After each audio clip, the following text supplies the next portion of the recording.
Gracias a Dios por este día y porque estamos acá para buscarle y para aprender de Él mediante la palabra. En esta oportunidad, en esta tarde, yo quisiera llevar tu atención a un tema de la Biblia que no es el tema más popular, no es el tema que más nos gusta. Y de hecho es un tema que tradicionalmente ha preocupado a más de un cristiano sincero. Un tema que suele incluso, creo que no me equivoco, es uno de los temas más malinterpretados de la Biblia y que en vez de traer esperanza, que yo creo que es la intención de Dios, suele traer preocupación a las personas. Sin embargo, es un tema fundamental del Evangelio. Me refiero, por supuesto, a la palabra que nos pone a temblar: juicio. Juicio. Muchísimas gracias. ¿Por qué yo digo que el juicio es un tema fundamental del Evangelio?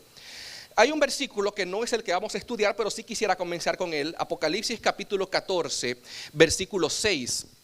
Como parte del último mensaje de misericordia de Dios al mundo, Juan dice: yo vi volar por el medio del cielo a otro ángel que tenía, ¿qué cosa? El evangelio eterno. Dice Juan: yo vi un ángel que tenía el evangelio eterno para predicarlo, para llevarlo a toda nación, tribu, lengua y pueblo. Y él clamaba a gran voz, el ángel, diciendo: temed a Dios y dadle gloria. ¿Por qué? Porque la hora de su juicio ha llegado, y adorad a aquel que hizo el cielo, la tierra, el mar y las fuentes de las aguas. ¿Notas la relación? ¿Qué es lo que el ángel tenía para llevar a toda la tierra? El evangelio eterno. Pero cuando el ángel habla, ¿de qué habla? De juicio. Interesante, porque la palabra evangelio significa buena noticia. ¿Cómo es eso? Que la buena noticia que hay que llevarle al mundo, a toda nación, tribu, lengua y pueblo, es: teme a Dios, dale gloria, porque ha llegado la hora de su juicio. Es interesante. La razón para respetar a Dios, para adorar al que hizo el cielo, la tierra, el mar y las fuentes de las aguas, para darle gloria, es que ha llegado la hora del juicio. Un poquito extraño, ¿verdad? ¿Tú alguna vez has escuchado así? Vamos a darle gracias a Dios en esta hora porque llegó la hora del juicio. Un poquito contraproducente, ¿verdad?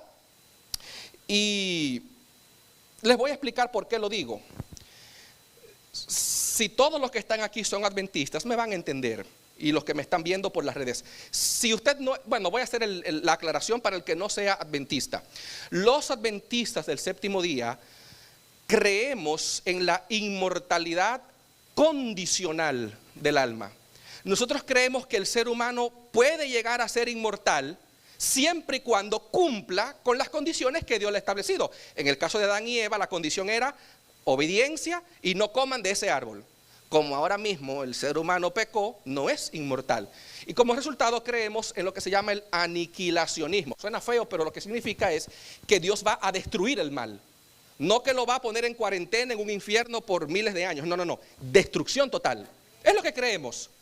Como el adventista no cree que el alma es inherentemente inmortal, y como creemos que Dios va a destruir el mal, obviamente los adventistas no creemos en un infierno que arde por los miles y millones de años y por toda la eternidad. No creemos eso. Tradicionalmente en el mundo cristiano, el infierno, el purgatorio y el fuego y la amenaza de que te vas a quemar por milenios y milenios es lo que algunos predicadores sensacionalistas utilizan para asustar a la gente. Pero si usted es adventista y no cree en eso, no te pueden asustar con eso. Entonces, porque en todas partes los hay, cuando en la iglesia adventista aparece un predicador sensacionalista y amarillista y no puede usar el infierno para asustar a la gente, quizás con buenas intenciones de que se arrepientan, ¿qué tema utilizamos entonces para asustar a la gente? El juicio. Yo crecí tuve el privilegio de crecer en una iglesia adventista en la década de 1990, y como parte de esa euforia del cambio de milenio, y Cristo viene en el año 2000, pululaban los sermones sobre el juicio. Y entonces yo recuerdo que cada vez que yo me comía un chocolate que había en la nevera, que yo sabía que no era mío, me atormentaba la preocupación. ¿Y si el juicio llega hoy? Y yo me comí el chocolate de mami, que ella dijo no le pongan la mano a ese chocolate. Me voy a perder.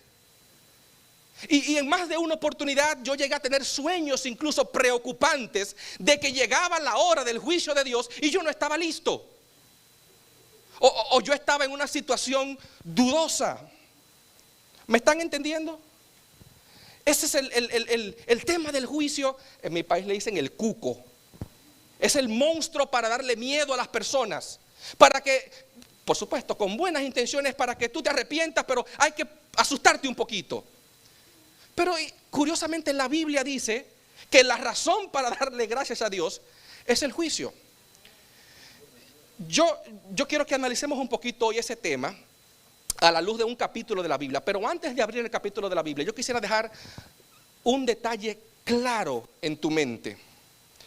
La razón por la cual la gente se asusta cuando escucha la palabra juicio es porque nosotros no entendemos la situación en la que tú y yo nos encontramos. Y yo necesito comenzar en esta tarde diciéndote esto. Por favor, escúchame con atención, porque esto es lo más importante y te lo voy a decir de primero. Escúchame bien. Dios no necesita realizar un juicio para condenarte. El miedo de nosotros es que yo llego al juicio y como no estoy preparado, voy a salir condenado. Pero la realidad es que Dios no necesita un juicio para condenarme, porque la Biblia dice que desde que tú y yo nacemos, tú y yo estamos condenados. ¿O no has leído Romanos capítulo 3 versículo 23? Por cuanto todos pecaron y están destituidos de la gloria de Dios. Y Romanos 6 23 dice que la paga del pecado es la muerte.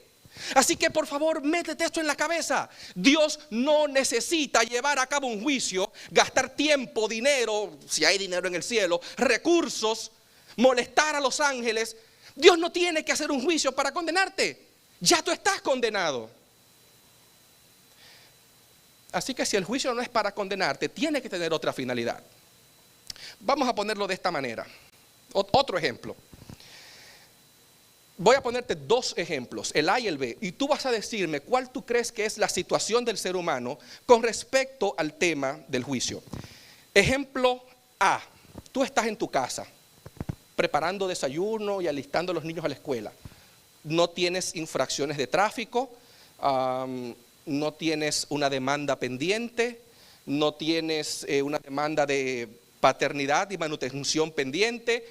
Tú estás bien y de pronto escuchas sirenas, ves camiones con el FBI y las letras SWAT, tumban la puerta de tu casa, entran, te esposan, a tu familia también, y le dices, venga que usted va para un juicio. ¿Cómo tú te sentirías en el escenario A?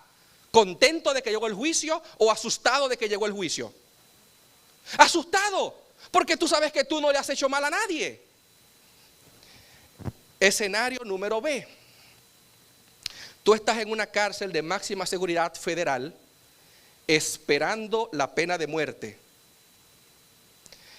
Y mientras llega el día de la ejecución, un abogado te visita y te dice, yo quiero que revisemos tu caso, vamos a ir a juicio. En el escenario B, ¿cómo tú te sentirías de que llegue el juicio? Agradecido, porque tú sabes que es una oportunidad que tú tienes de evitar ¿qué cosa? La pena de muerte. Ok, resumamos. ¿Cuál de los dos escenarios tú crees que ejemplifica mejor mi situación ante Dios? ¿El escenario A o el escenario B? El B. Dios no me está arrastrando a mí que soy inocente, venga para juzgarte porque yo quiero fastidiarte la vida. No. Y yo quisiera que veamos tres cosas que el juicio me enseña acerca de Dios en un capítulo de la Biblia. Abre tu Biblia conmigo. Daniel capítulo 7. Daniel capítulo 7 tiene dos grandes divisiones.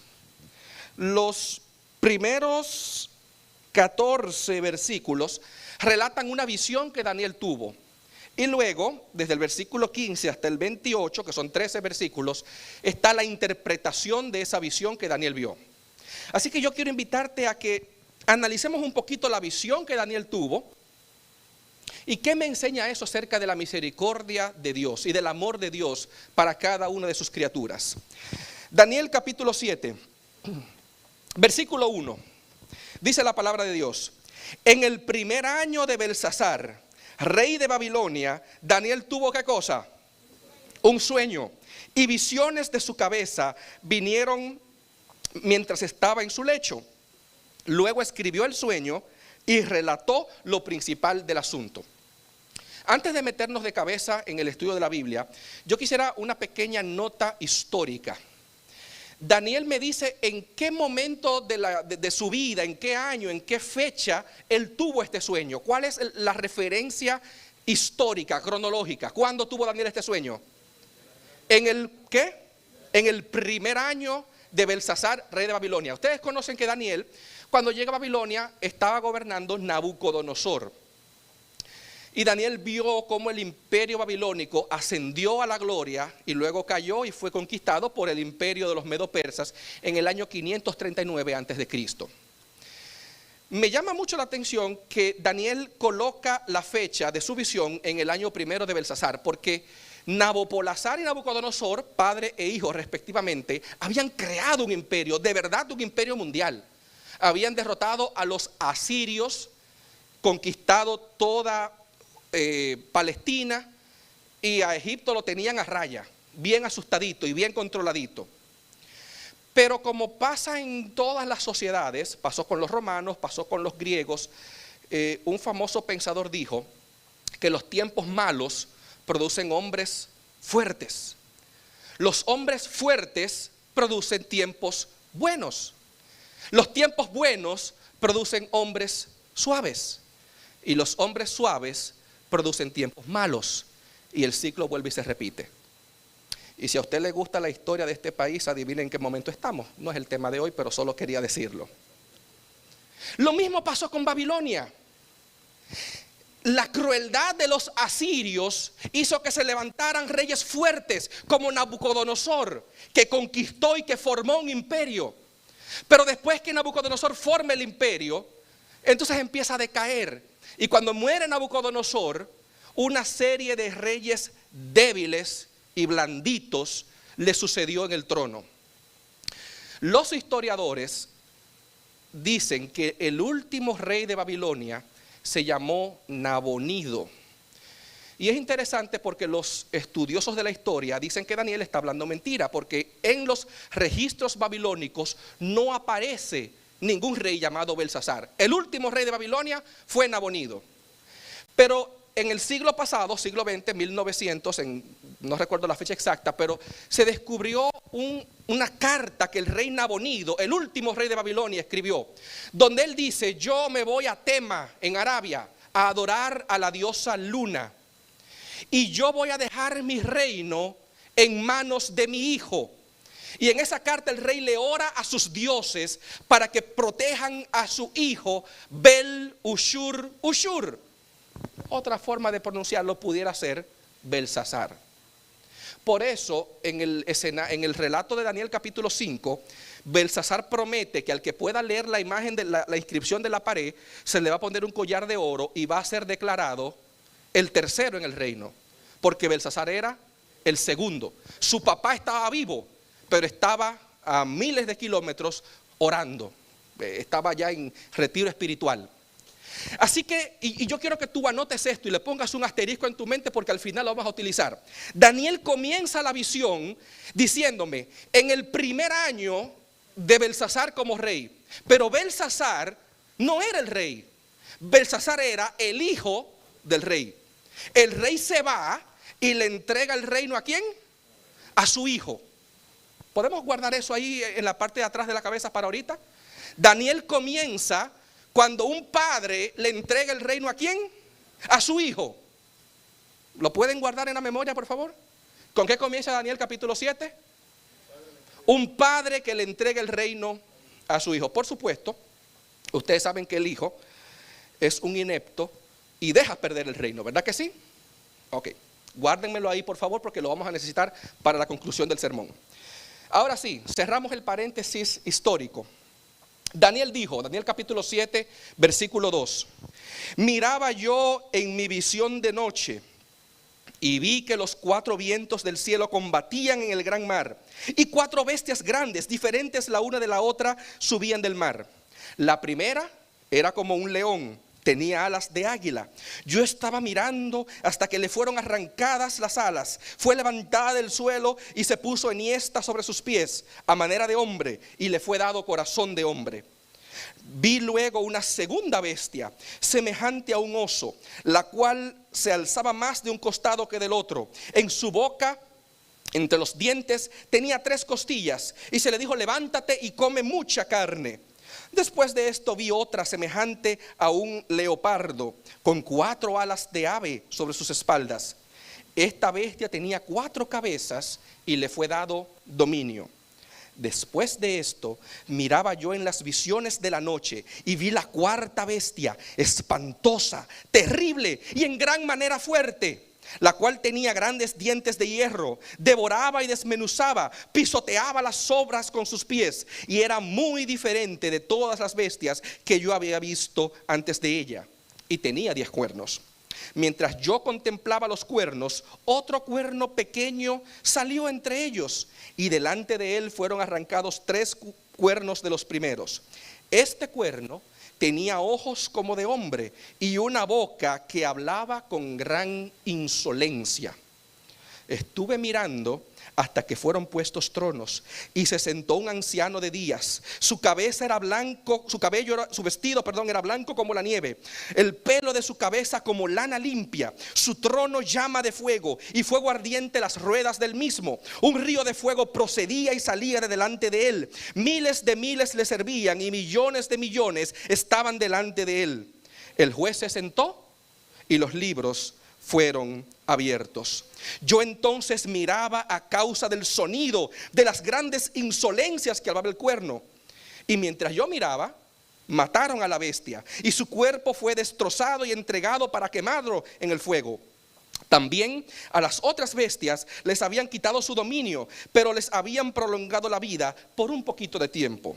Miraba yo en la visión de la noche y vi que con las nubes del cielo venía uno como hijo de un hombre. Vino hasta el anciano de días y lo hicieron acercarse delante de él.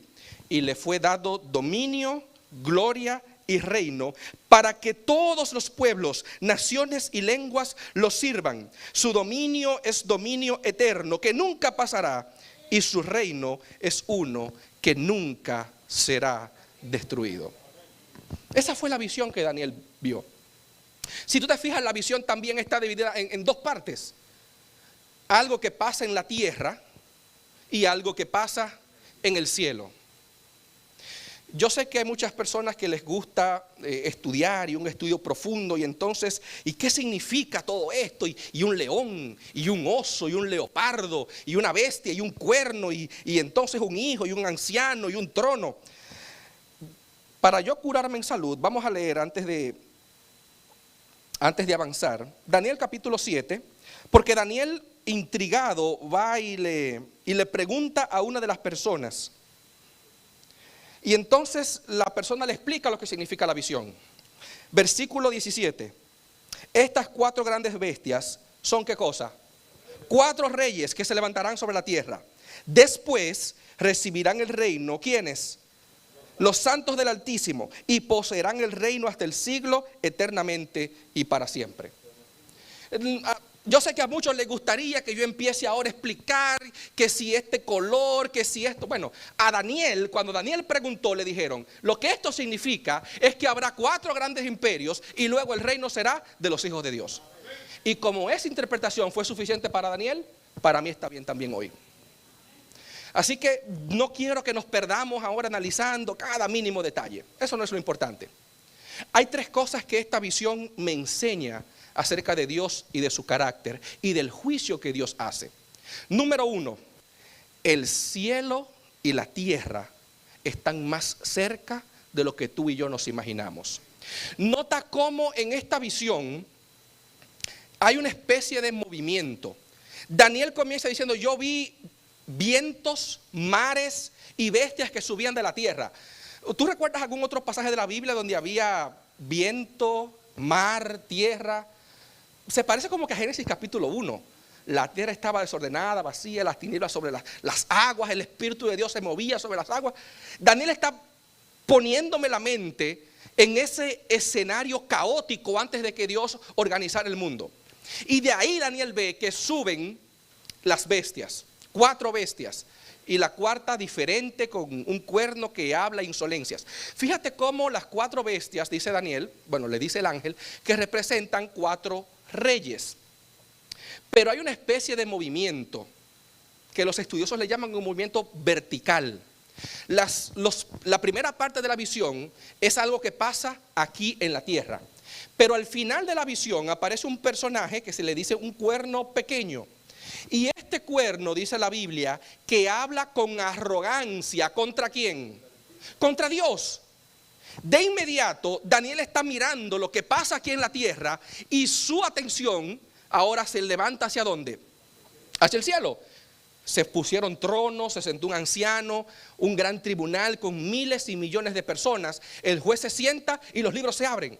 Parece ser que lo que ocasiona que Dios realice un juicio en el cielo es lo que pasa ¿dónde? Aquí en la tierra.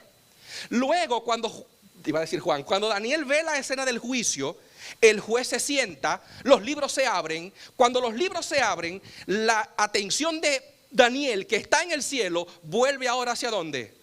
A la tierra. Y él ve cómo matan a la bestia, le quitan la autoridad a las otras 3 bestias y todas son quemadas. Y luego, otra vez, Daniel vuelve ¿hacia dónde? Hacia el cielo. Vi como con las nubes de los cielos venía uno como hijo de hombre. Número 1. Lo que nosotros hacemos aquí en la tierra impacta lo que Dios hace allá en el cielo. Y lo que Dios hace allá en el cielo tiene repercusiones aquí en la tierra. El tema del juicio parece ser aburrido y parece ser un poquito incómodo. Pero ¿sabes lo que me dice a mí? Que a Dios le importa no solamente yo como persona, sino también mis acciones. Dios no es un Dios que está en el cielo tomándose un té mientras el mundo gira y gira sin control. Daniel capítulo 7 me dice que Dios está pendiente de lo que pasa en nuestro mundo. Y cada vez que un político toma una decisión, cada vez que se desata una guerra, cada vez que hay una masacre, un virus que mata millones, Dios se preocupa por sus hijos. La Biblia me dice a mí que lo que pasa aquí en la tierra importa en el cielo. Dios está atento de la vida de cada uno de sus hijos. Y nota que cuando Dios realiza el juicio allá en el cielo, aquí en la tierra, los poderes del mal son destruidos y Él toma el reino. En otras palabras, lo primero que yo quiero que tú entiendas del juicio es que el juicio significa que tú le importas a Dios. Porque si tú no le importaras, Dios no hiciera juicio y deja que las cosas sigan como van. Pero como tú le importas a Dios, como tú eres de gran estima ante los ojos de Dios, Él tiene que realizar un juicio. Y esto me lleva a mí a la segunda parte. El juicio no es otra cosa más que la respuesta de Dios hacia la injusticia.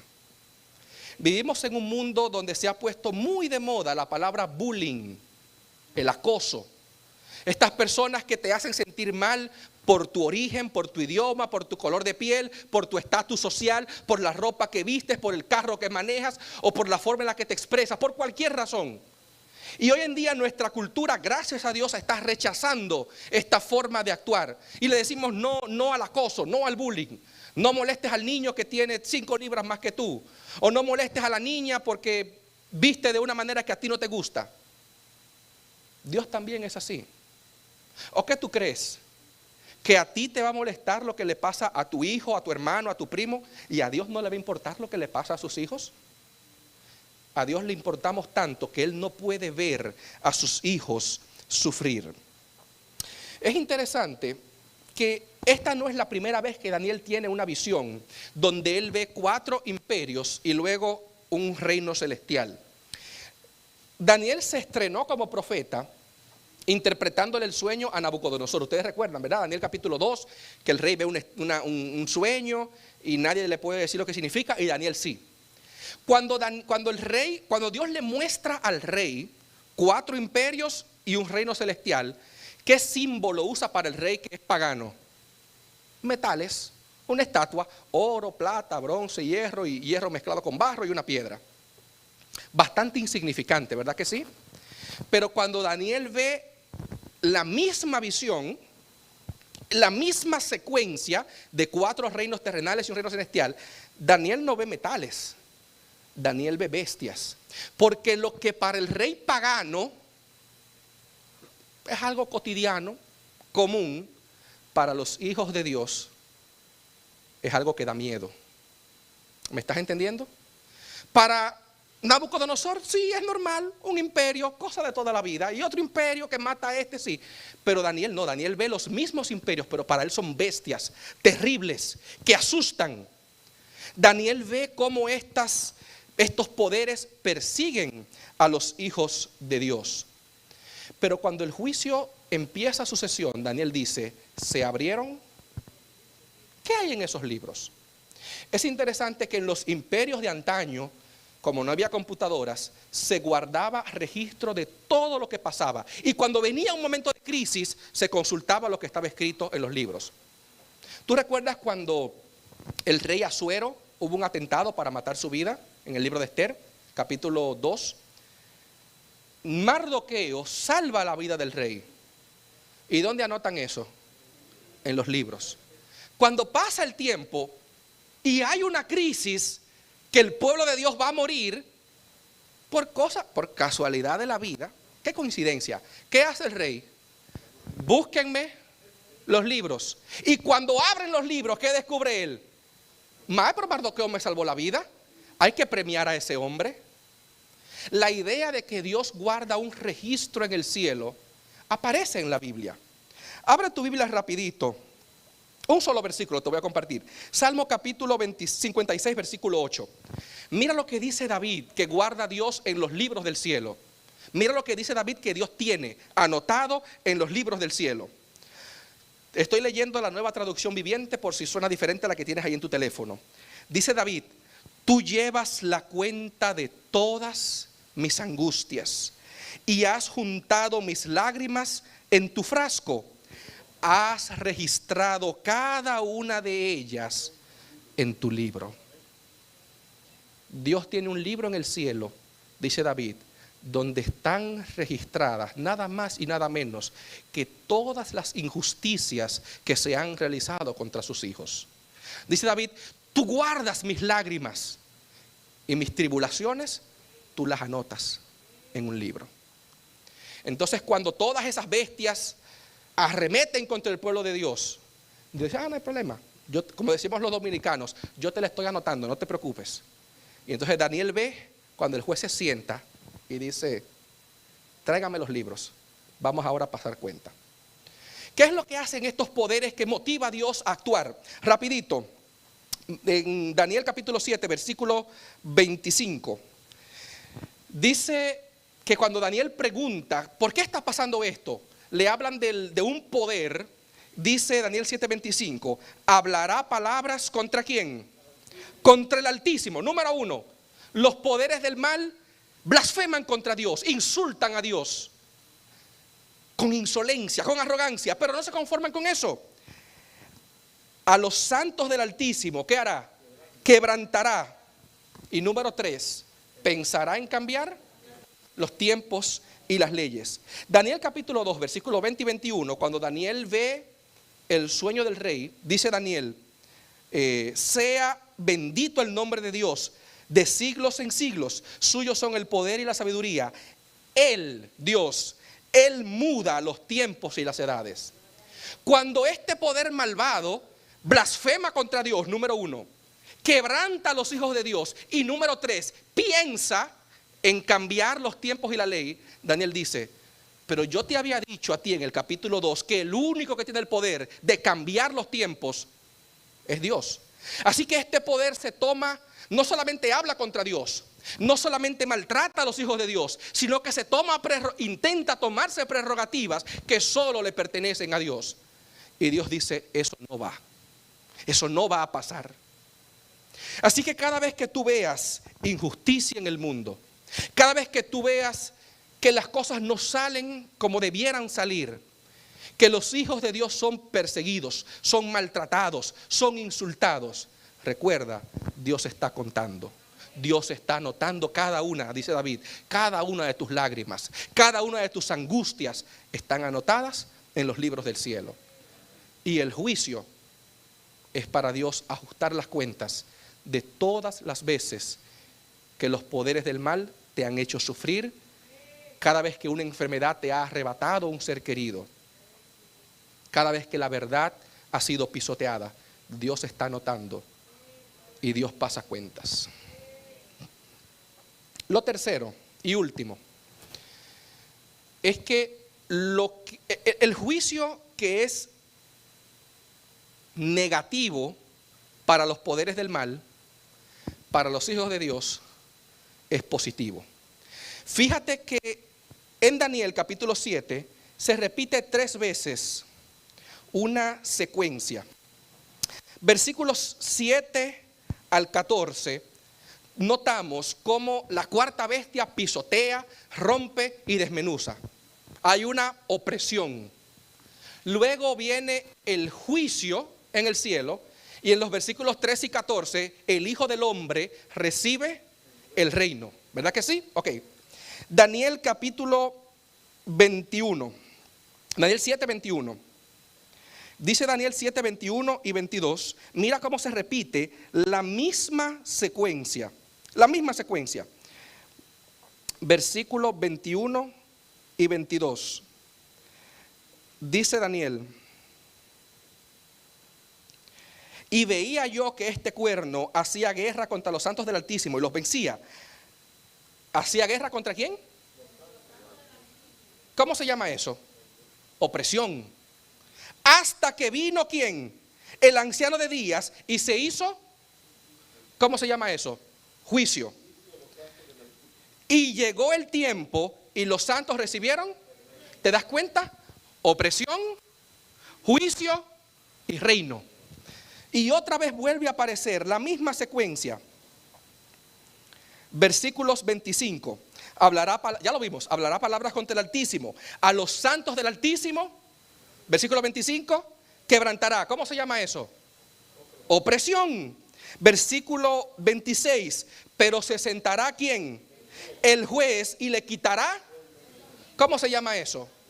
Juicio. Versículo 27. Y que el reino, el dominio y la majestad de los reinos debajo de todo el cielo sean dados ¿a quién? Al pueblo de los santos del Altísimo. ¿Te das cuenta? 3 veces Daniel repite. Yo siempre he dicho aquí en otras veces, ustedes ya lo conocen, la Biblia es como el dominó. Cuando te repite y te repite una información, es que quiere que tú entiendas, por ahí es que va la jugada. Cada vez que hay opresión, Dios hace juicio y a sus hijos les entrega el reino. 3 veces Daniel repite la misma secuencia: opresión, juicio y reino. Cuando yo era niño, en la iglesia me cantaban un cantito, lo cantábamos, y hacíamos señas con las manos, decíamos así: su escudo sobre mí es amor. El juicio de Dios que le quita el dominio a los poderes del mal, a mí me convierte en un rey. Lo que para los poderes del mal es castigo, para ti es reino. Y con esto en mente, yo quisiera terminar invitándote a que tú eleves las palabras del salmista. Mira lo que dice David. Salmo capítulo 7, versículo 8. Júzgame, Jehová, conforme a mi justicia y conforme a mi integridad. Salmo 26, capítulo 1. Júzgame, Jehová, porque yo en integridad he andado. Salmos 35, 24. Júzgame conforme a tu justicia, Jehová, Dios mío, para que no se alegren de mí. Salmo 43, versículo 1. Júzgame, Dios, y defiende mi causa. ¿Tú sabes por qué David estaba tan empecinado en que Dios lo juzgara? Porque él sabía que el juicio de Dios, que para los malos es castigo, para sus hijos es reino. Pero ¿sabes por qué? ¿Sabes por qué? ¿Sabes por qué? ¿Por qué el juicio de Dios es reino para sus hijos? Hay un personaje bastante extraño en esta visión que tú no esperarías encontrar. Y de hecho es la segunda vez oficialmente que en Daniel aparece. La primera vez es en Daniel capítulo 3, cuando el rey Nabucodonosor echa a los hijos de Dios en el horno de fuego. Él echó 3 muchachos en el horno de fuego. Cuando él mira, él dice, yo veo en el horno 4 personas y el cuarto parece hijo de los dioses. ¿Dónde pasó ese episodio? Aquí en la tierra, ¿verdad? Aquí en la tierra hay un personaje que cuando la gente lo ve dice, pero ese parece hijo ¿de quién? De Dios. ¿Qué busca un Dios aquí en la tierra? Curiosamente, cuando Daniel va al cielo en visión, él ve un personaje y dice, y yo vi que venía con las nubes.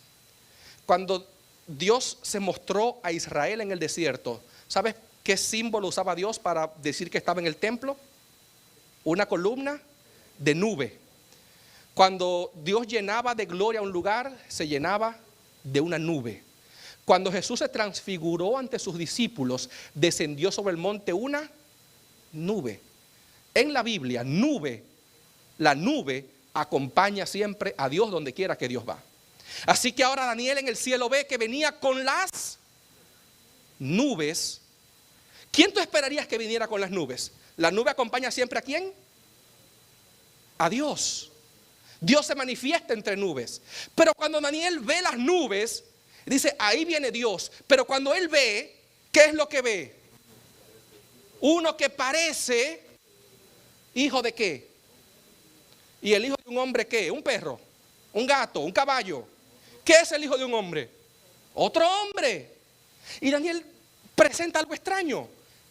Así como a Nabucodonosor se le mostró a Dios en la tierra, a Daniel se le mostró un hombre, ¿dónde? En el cielo. ¿Sabes tú quién es ese personaje? Es Jesucristo. De hecho, cuando Jesús vino a la tierra, el título que él escogió no fue Emmanuel, no fue el Todopoderoso, no fue el Santo. Él siempre se refirió a sí mismo como el Hijo del Hombre. Y la única vez que aparece este título en la Biblia, en el Antiguo Testamento, es aquí en Daniel capítulo 7. Jesús dijo, ese que Daniel vio, un hombre en el cielo, ese era yo. Ese era yo. Y esto significa 2 cosas. Número 1, que Dios se identifica con nosotros. Cada vez que en el cielo Dios pide, yo quiero ver a un hombre, dice Jesús, aquí estoy yo. Pero cada vez que aquí en la tierra tú preguntas, ¿dónde está Dios? Dice Jesús, aquí estoy yo también. Y lo interesante es que este hijo de hombre hace algo. Se acerca al anciano de días. ¿Y qué pasa cuando él se acerca al anciano de días? Dice la Biblia. Le entregan ¿qué cosa? Ok. Vamos a ver cómo está su memoria ahora. ¿Con qué comenzamos el capítulo 7? Dijimos, yo les pedí que ustedes guardaran algo en su mente. Llegó el momento. ¿Con qué comienza Daniel la visión? En el primer año de Belsasar. ¿Quién era Belsasar? ¿El hijo de quién? De Nabonido. Belsasar era el hijo a quien el padre le entregó ¿qué cosa? El reino. ¿Y qué hizo Belsasar con ese reino? Lo dejó perder. Daniel termina su visión diciendo, yo vi que venía con las nubes un hijo de hombre, y a él se le entregó, ¿qué cosa? El reino. Pero, Belsasar, ¿qué hizo con el reino que le entregaron? Lo perdió. Pero dice la Biblia, le fue entregado reino, dominio, gloria, para que todos los pueblos le sirvan. Su dominio, dice Daniel capítulo 7, versículo 14, su dominio es como eterno, que nunca pasará. Y su reino, uno que nunca será destruido. El juicio también, además de para darte justicia a ti, el juicio dice, los poderes terrenales no sirven para gobernar. El gobierno hay que dárselo a Jesucristo. ¿Y Jesucristo qué hace con ese reino? Nunca lo pierde. Su dominio es eterno. Pero no solamente eso. No solamente se dice que su dominio es eterno. Esta escena en la que el Hijo recibe el dominio y el reino se repite dos veces más en Daniel, en el capítulo 7.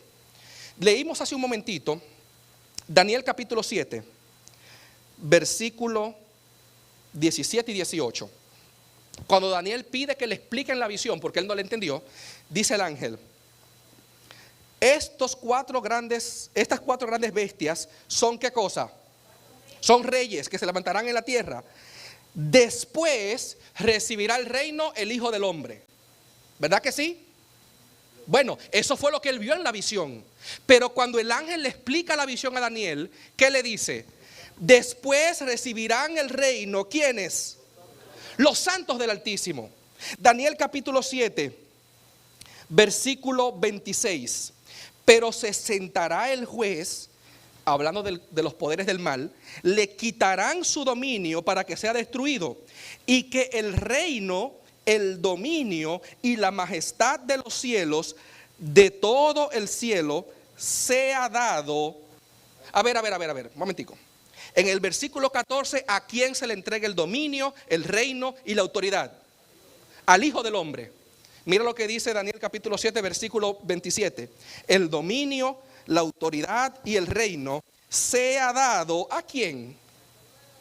Al pueblo de los santos del Altísimo. Explícame eso. ¿Se confundió Daniel? Porque en la visión, ¿a quién se le entrega el poder? Al Hijo del Hombre. Pero dos veces más Daniel repite que el dominio y el reino se le va a dar a los hijos de Dios. ¿Cómo entendemos eso? Sencillo. No solamente Jesús establece un reino que dura para siempre, sino que como Jesús es nuestro representante en el cielo, porque Él está ahí como Hijo de Hombre, el hecho de Jesús recibir el reino también significa que Él no lo recibe para quedarse solo con Él. Él lo comparte con sus hijos. Daniel ve cómo el Hijo del Hombre recibe, pero luego ve también cómo el Hijo del Hombre, ese poder, ese reino, por toda la eternidad, se lo entrega a sus criaturas. Por eso Pablo, hablando de la promesa que tenemos los cristianos, dice que esta promesa, Hebreos 6, 19 y 20, la tenemos como segura y firme ancla del alma, que penetra hasta dentro del velo, donde Jesús entró por nosotros como nuestro precursor. ¿Saben lo que Jesús está haciendo en el cielo en estos momentos? Él está siendo nuestro precursor. ¿Saben lo que es un precursor? El que va delante de otra persona. En otras palabras, el hecho de que Jesús reciba el reino es la seguridad, es la garantía de que Dios tiene también un reino para ti. La próxima vez que tú pienses en el juicio, no pienses que Dios quiere condenarte, sino que recuerda que en ese juicio hay una persona que está ahí para representarte. Y como esa persona va a recibir el reino y la autoridad, Él dice, al que venciere yo le daré, dice Apocalipsis capítulo 3, que se siente conmigo en mi trono, de la misma manera como yo he vencido y me he sentado con mi Padre en su trono. El juicio no es nada más que el trueque más grande de la historia. Me gusta mucho cómo lo presenta Elena G. de White en el libro El deseado de todas las gentes. Dice ella en lo que es mi cita favorita de todos sus escritos, dice ella que Cristo fue tratado como nosotros merecemos, para que ahora nosotros pudiésemos ser tratados como Él merece. Dice que Él pagó por nuestros pecados en los que no había participado, para que ahora nosotros pudiéramos tener su justicia en la que no hemos participado. Él murió nuestra muerte para que nosotros pudiésemos recibir su vida. Dios está haciendo un juicio en el cielo y son las mejores noticias que tú vas a escuchar en el día de hoy. ¿Sabes por qué? Porque ese juicio me dice a mí que Dios está cerca de ti, que Dios responde a la injusticia y que Dios tiene un reino para darte a través de su Hijo Cristo Jesús. ¿Te gustaría a ti recibir ese reino? Muy pronto vendrá el Señor. Nadie sabe la hora, pero sabemos que está cerca. Él vendrá. Dice la Biblia, espera y vela, porque sin duda Él vendrá. En las nubes vendrá, con sus huestes gloriosas. Muy pronto Jesús vendrá. Padre bueno que estás en el cielo, gracias, porque en ti tenemos salvación y en ti somos reyes por toda la eternidad. Bendice esta linda iglesia. Bendice cada una de las personas que están presentes. Y permite que podamos alabarte, que podamos vivir en santidad delante de ti, entendiendo que en este mismo momento tú estás preparando el reino que tus hijos han de heredar. Que podamos vivir esta vida como reyes tuyos que somos. Te lo suplicamos en el nombre del Hijo del Hombre, el que está en la corte celestial representándome. En el nombre de Jesús. Amén. Amén.